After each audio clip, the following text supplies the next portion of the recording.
My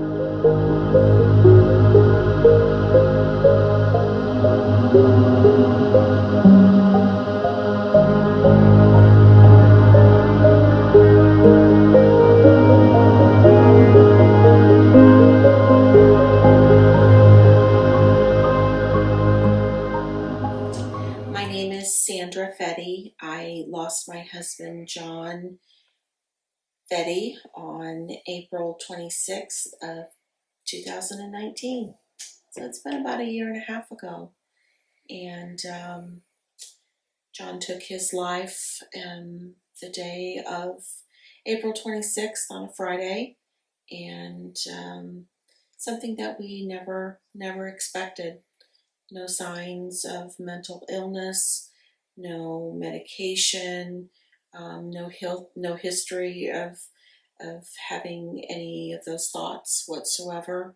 And it was a real heck of a way to come home on a Friday afternoon. And unfortunately, on that day, my daughter had come home from school before I did, and about 3:15 in the afternoon, my daughter came home from school and she found him, and he had committed suicide by way of carbon monoxide. He didn't do it in the car like most people think of. He had sat in a lawn chair and had used a gas generator in our garage. And when my daughter approached the home after coming home from school that day, when she approached the home, she heard the carbon monoxide detectors going off, the very, very loud noise, which alerted her that something was wrong. And to this day, I'm very grateful that we had those carbon monoxide detectors, and she knew that something wasn't right. And they, from what the police chief said that day, that they saved Brooklyn's life, because if those would not have been going off, the amount of carbon monoxide in her home was at such a level that she would have collapsed and been gone in a minute and a half. So I'm very grateful that they were going off, and that she was aware that something wasn't right in the house. And she'd gone to the garage and she found him and ran for help. And of course, I was at work, and I came home, and we had to deal with all of that. And from the time I got the phone call until the time that I got home, I did not know if my husband was alive or not. They would not give me that news on the phone. So for 25 minutes, I drove with hope, and hope that he was alive or being resuscitated or being taken to a local hospital. And unfortunately, when I got home and I got out of the car, I found that he had passed. And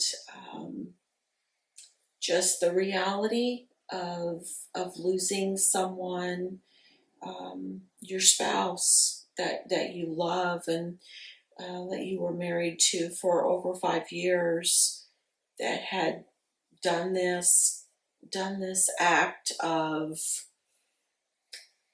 he was hurting. And I don't say selfishness, a lot of people call it that, but I say that he was hurting and he didn't know any other way out. And to even, you hear of other people, and up until this happened a year and a half ago, you hear the campaigns about suicide awareness, and you maybe heard somebody that had done it, but it really hits close to home whenever it's someone in your family and directly impacted. Of course, my daughter, who found him, and at the time, my daughter was 15. So looking at it from her eyes, that's something that will be traumatic for the rest of her life, because she found her dad dead in the garage. And to this day, she is in therapy and she is trying to work through that of what she saw through a program called EMDR. And she still won't go in the garage. But my hope is that one of these days, that she will. She's now able to talk about him and to talk about the incident without crying or without having a trigger. And so we know that the therapy, has worked for the last year and a half. The same for me. I have had the individual therapy because certain triggers, you just don't think about it until you go through it. But a loud generator. What are those things that sound like a loud generator? A weed eater, a power washer, just things that are super, super loud can trigger that day, trigger that incident. I found myself a couple of times driving and seeing a big group of sirens and ambulance and firemen in just a big group of one space, and it brings it back. I've had a fire truck on my street before, and that really set it home for me. Just all of those little triggers that you never imagined before, and that you would have to go through this with you and your daughter, because we were the only two others in the home at the time. And there was no note, there was no explanation. We could tell that it was planned from some purchases that he had made.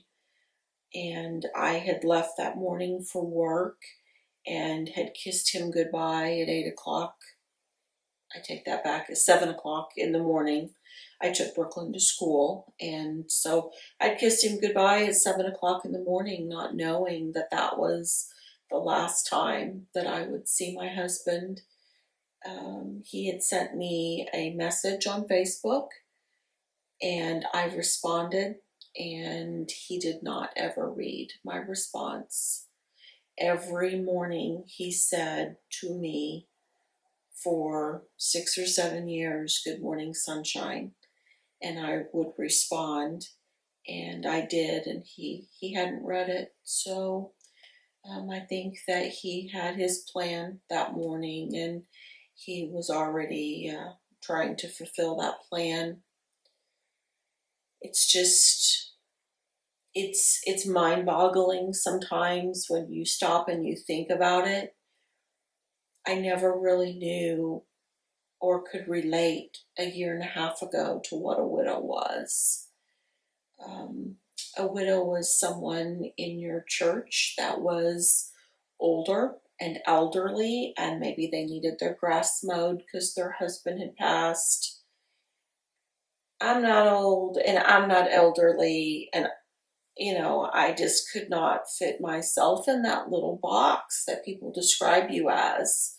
And just to think, I was a widow at 55 years old, and John passed at 54, and it's just something that you don't think about. And in this situation, I didn't see the signs.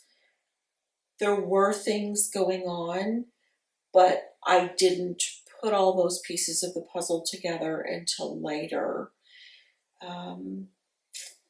Just a change in mood. You can read books, you can read articles, and every one of them are spot on. There's a change in their mood, their affection towards you, their attitude, the way that they spend money. They want to go out and maybe be frivolous and buy things that aren't necessarily in your budget because they can, and they're not going to have to deal with it. And John had even quit his job and quitting the job is something that that's something that you would discuss with your significant other or with your spouse. Making those types of life decisions, and I didn't find out that John had quit his job from him. I found out from a friend that we actually used to work with. And so just those really weird behaviors that were not like him.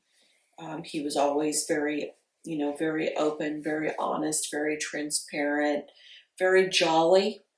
And I would say in the last year and a half of his life, he was very short, and a little thing would set him off, and some yelling and some screaming that I didn't see before. So I just think of all of these behaviors now that I look back on it were so different. And he was sad, and he was trapped in his own misery.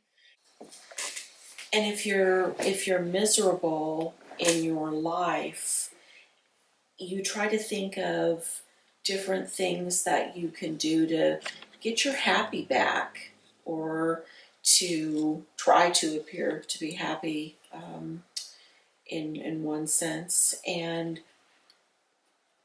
he was, just to describe some of the different behavior, he was just doing a lot of things behind my back, and something that a normal spouse would not do.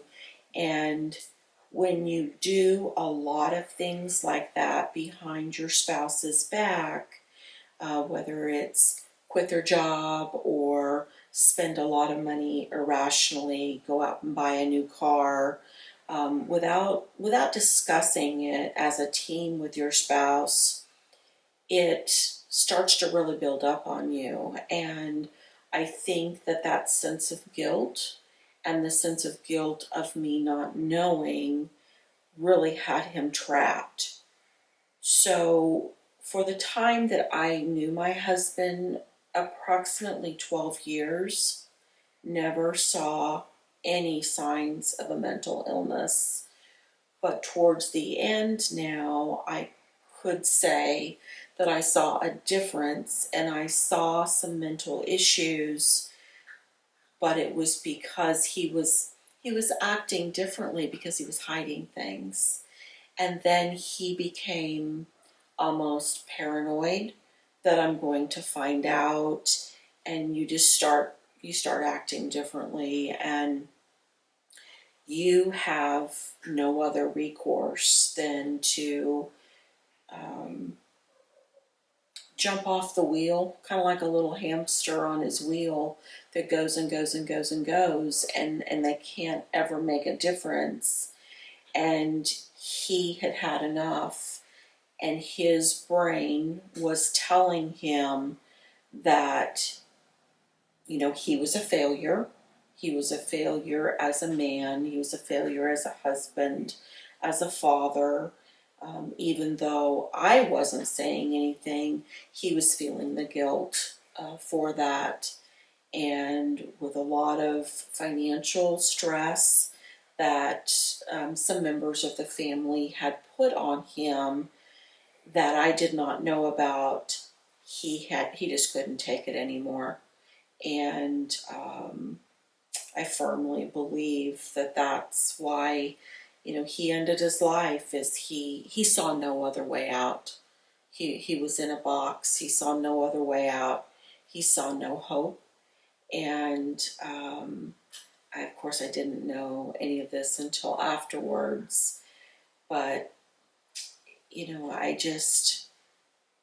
I'm very thankful for, I had some mental health experts at my job who I was able to talk to when I went back to work, and they talked to me as much as I needed to, but they recommended that after about 12 weeks or 3 months that I see a therapist or most importantly, get group therapy.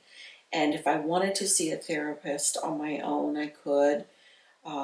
Brooklyn, my daughter, was in individual therapy, and she still is. But I really thought that the group therapy would be something that I could relate to. And I didn't want to go to a group therapy that was just spouses that had lost another spouse. I didn't want to go to just a grief group. I learned very quickly that people that lose people to suicide are very unique, and we really need each other.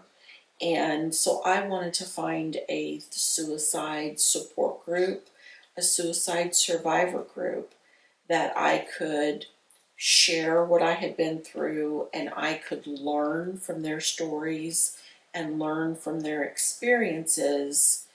Um, you know, what in the world do I do about sending thank you cards? Normal gifts that you get, you send a thank you card. And I'm just really having a hard time sending thank you cards for that lasagna and for those wonderful cupcakes that you made me. Is it appropriate to just not do them? And through my group that I found, I learned that people don't expect a thank you. And that's not in the norm for me, but I learned to not feel guilty for not doing those thank you cards for all of the wonderful lasagnas and casseroles and cupcakes and things like that. And just the support that you can give one another. I highly recommend a group therapy that's specific to your situation, because in no way is losing a family member, specifically a spouse, to suicide, no way can you compare that to a cardiac arrest or a car accident or a stroke or something like that. It is very, very different, and I never realized how different it was. And by joining the suicide survivor group that I did, I've learned to be able to help others through my experiences and then relate to what they're going through and be able to help them. And there are so many emotions that you go through after losing someone. Everything that you read is true. You're going to feel guilt at the beginning, because what if I would have come home that morning early? Then I could have maybe stopped it. Or what if I would have come home before Brooklyn and she wouldn't have found him, and I could have done that and taken that from her? What if I wouldn't have burned those biscuits a month ago? Was it something that I did? And you have to understand about the guilt factor, that it's nothing that you did. It has nothing to do with you. It is a total individual choice, and it's an individual mental illness that they have. And there's nothing that you could have done to make things any different. And in John's situation, he never shared about any mental illnesses. He never took a pill for it. He never sought medical attention of any kind. So you don't know. So you have the guilt is number one, and then you get mad. Oh, you get mad, and my favorite phrase, the washing machine went out, the central heat and air went out, and he's supposed to be here to take care of those things, and the dishwasher goes out, and my phrase is, damn it, John. Damn it, John. You're supposed to be here to take care of these things. And you just get super mad for that. And And this happened in April. Well, right around the corner that we didn't even expect was Father's Day. And so Brooklyn and I dealt with our first Father's Day without him. And she asked me on that day, what am I going to do about having my dad walk me down the wedding aisle? What am I going to do on that day? That's another damn it, John moment. John put her in that position that she has to think about that. And then as a mom, I tried to protect her and her emotions. And the first thing I thought of was, I'll do it. Mom will do it. Mom will take care of that. And so on Father's Day, we did something together. Her and I went to the movie. Her and I went out to eat. And we stayed off social media because all of her friends were having cookouts and going boating and swimming with their dads. And Brooklyn had no one. And she had me. And she always has me.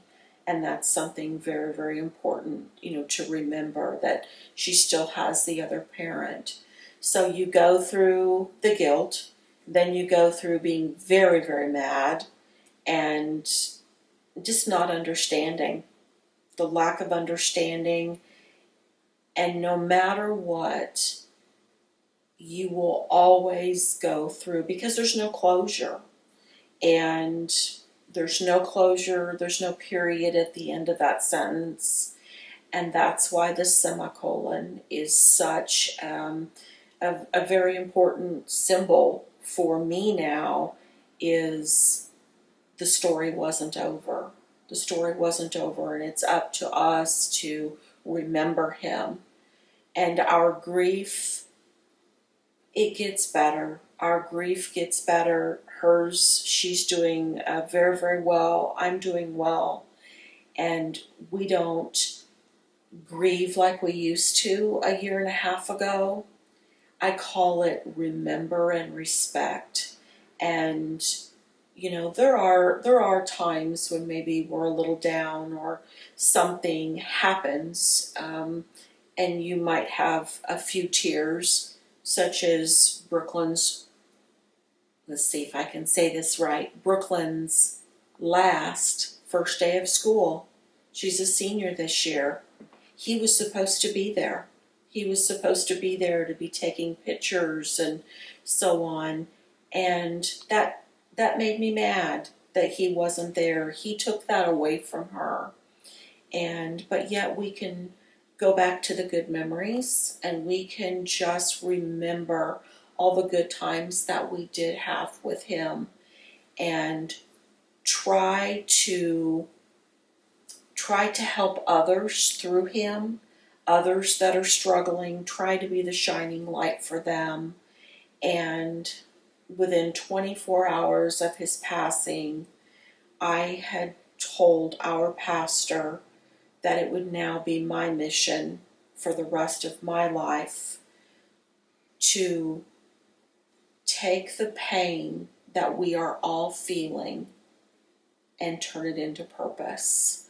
So the pain that we feel, we try to turn it into purpose by helping others, by doing things in his honor, by helping other young men in our technology department at our local high school, turning that pain into purpose for others, and just making sure that we don't have that pain in our heart because of him and for him, and understand that it had nothing to do with us. And just remember him and respect him going forward, and just let his light shine through us by helping other people. One of the things that I think is really important is learning to cope. How do you learn to cope every day? How do you get through your day? Gosh, at the beginning it was, how do I just get out of bed and brush my teeth? And you have to learn coping mechanisms, and it's just a whole new mindset on getting through every day, and what works for you might not work for someone else. So through my reading and my research, and of course my wonderful group therapy, I've learned that journaling is very, very beneficial. Writing aspects of your day, or in my situation, my word for this year was gratitude. So I started a gratitude journal, and another way that I like to cope is by coloring. I've gone back to my childhood and gone back to the color books, and I bought some colored pencils and some colored markers and some really fun coloring books. So I think anything that you can do to reframe your situation and reframe your mind, if you're having a bad time and you just need to reframe that by doing something else. And the anxiety sets in after such a loss, and after losing my husband, extreme anxiety. And I have learned to deal with that by walking. I have become a walking fool. And so whenever I feel like I'm very anxious or nervous, or my mind just starts kind of overtaking me, I just go off on a walk. And right now I'm working remotely, so I can just take off and go down the street. And I've found that walking really, really helps clear the mind. Not only is it great physical exercise, but it's just super for you mentally. And so I try to do between 4 to 6 miles every day, and I've been doing that almost 7 or 8 months now. So I just feel that you have to find what works best for you. If it's walking, if it's running, if it's taking up a new hobby, crocheting, quilting, something like that, you have to start taking care of you. And that's what's most important right now, is self-care and being very mindful. You definitely need to practice mindfulness. And when you're going on your walk or you're going on your drive in the country, notice the flowers. Notice how the landscaping is done. Notice how the house was built. You will absolutely notice things that you've never noticed before about the creation and how certain things are made. And then if you want to, just take a picture of them, and then you'll have those memories. But I've noticed, I've walked by places before maybe the last 10 years and never noticed that the house had a certain guardrail on the front, and or a certain stair rail on the front. And you just start noticing things that you've never noticed before. Butterflies and dragonflies, and how beautiful the world really is. So self-care is very, very important after suffering such a loss, and also just being very mindful of your surroundings and the beauty that you have around you.